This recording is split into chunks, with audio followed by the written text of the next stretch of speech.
James Toney. James Lights Out Toney was a boxing legend, 3-time world champion, one of the best defensive boxers of all time. But in 2010, at 42 years old and weighing a sloppy 237 pounds, he decided to try MMA. Dana White signed him to fight Randy Couture at UFC 118. I'm a boxer, I'm gonna knock him out, that's what I do. I'm a banger, I'm a headbanger, that's what I like to do. I'm a knockout king, I'm sure about why. It was supposed to settle the age-old debate, boxing versus MMA, but it didn't. It just proved that a one-dimensional fighter gets destroyed in mixed martial arts. The fight lasted about 3 minutes. Randy couldn't take down ever, and Toney, he just went down immediately. Couture mounted him and beat him up with ground and pound, proceeded to choke him out. Toney didn't land a single punch, not one. He had no takedown defense, no ground game, and no idea what he was actually doing. When asked before the fight if he had worked on defending leg kicks, Toney said front kick, back kick, side check kick. He didn't even know the terminologies. Randy Couture gave James Toney the full MMA experience, and Toney tapped out in the first round. He was immediately released from the UFC and never fought in MMA again. Alessio.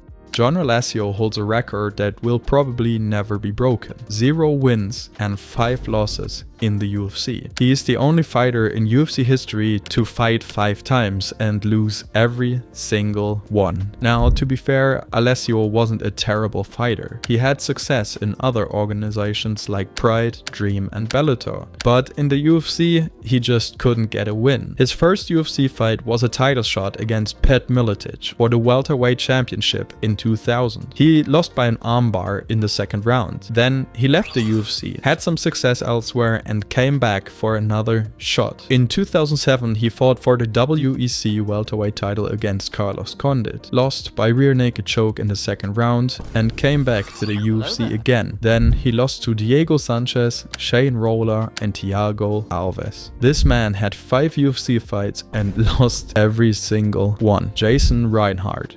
Jason Reinhardt came into the UFC with an 18-0 perfect record. He looked promising. Then he stepped up in competition and got absolutely fucked. What makes Reinhardt special is that he lost in 3 different weight classes: lightweight, featherweight and bantamweight. He kept dropping weight, hoping a smaller division would help, but it didn't. His UFC debut was at lightweight against Joe Ghosn. He got submitted in the first round. He won a couple fights outside of the UFC. Then he came back at featherweight against Zhang Tiquan in Sydney, and he got submitted again in just 48 seconds. Then he tried bantamweight, well, because why the hell not? He lost to Edwin Figueroa by TKO in the second round. 3 UFC fights, 3 different weight classes, 2 submissions and 1 TKO. He became the first fighter ever in the UFC to lose in 3 different weight divisions. Tiki Ghosn.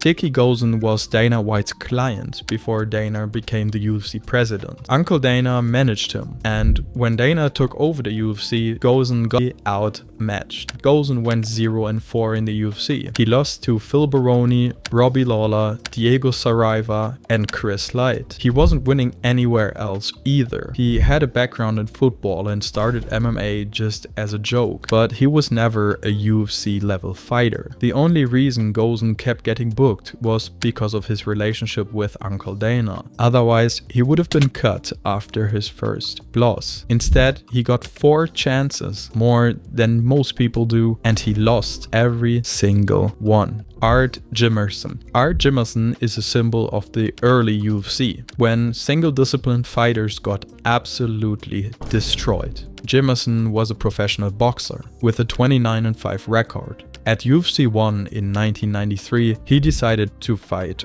Royce Gracie. But as if fighting Royce Gracie wouldn't be enough, Jimmerson wore only 1 glove, just 1, on his left hand, because he thought he only needed 1 hand to box. Well, as you can imagine, Royce Gracie took him down immediately, mounted him, and Jimmerson tapped. He didn't get submitted, he didn't get hurt, he just tapped from the mount position because he had no idea how to get out. That image is burned inside my brain. It's just a boxer with 1 glove tapping to a position. It became iconic. Jimmerson never fought in MMA again, but he will always be remembered as the guy who wore one glove and quit. Askar Mozharov. This one's a little bit different. Askar Mozharov is the fighter who lied about his record just to get into the UFC. When he signed with the UFC, his record was listed as 25-7. Impressive, right? Well, it was completely fake.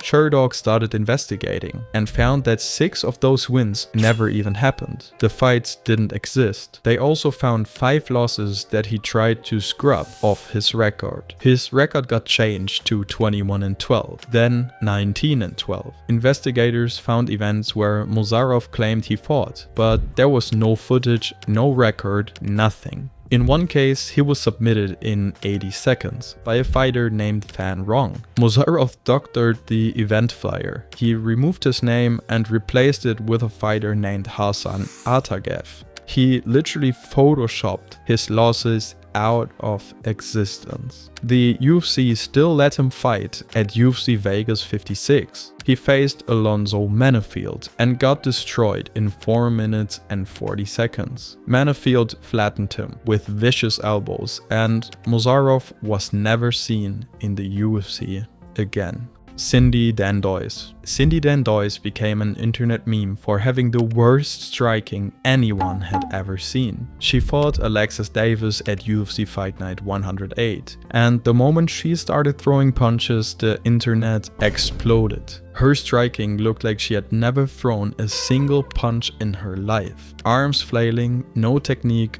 no power, no accuracy. She obviously lost to Alexis Davis by unanimous decision and was immediately cut from the UFC. She had some success in other organizations with her grappling, but her striking was so bad it overshadowed everything.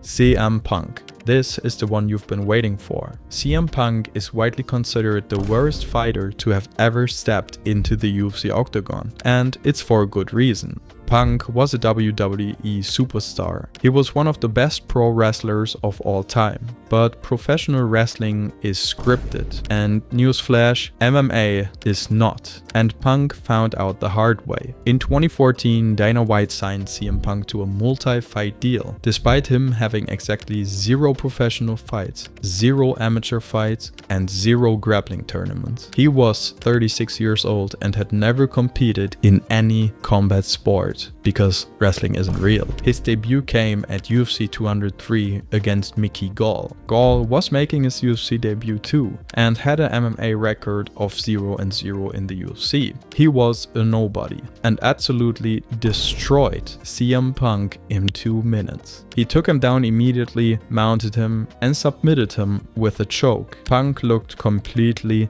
lost. He had no takedown defense, no ground control, no striking. But here's the kicker. CM Punk earned over $1 million for those 2 minutes. If you break it down, that's roughly $7,000 per second. His second fight was even worse. UFC 225 in his hometown of Chicago against Mike Jackson, who had a record of 0-1. Jackson had just lost his only UFC fight, and still, he dominated CM Punk for 3 rounds. He won every single round on all 3 judges' scorecards. And Dana White was so embarrassed how bad the fight was that he cut both fighters immediately after. CM Punk never belonged in the UFC. He was a marketing stunt, a pay-per-view draw, and one of the worst fighters to ever step into the octagon.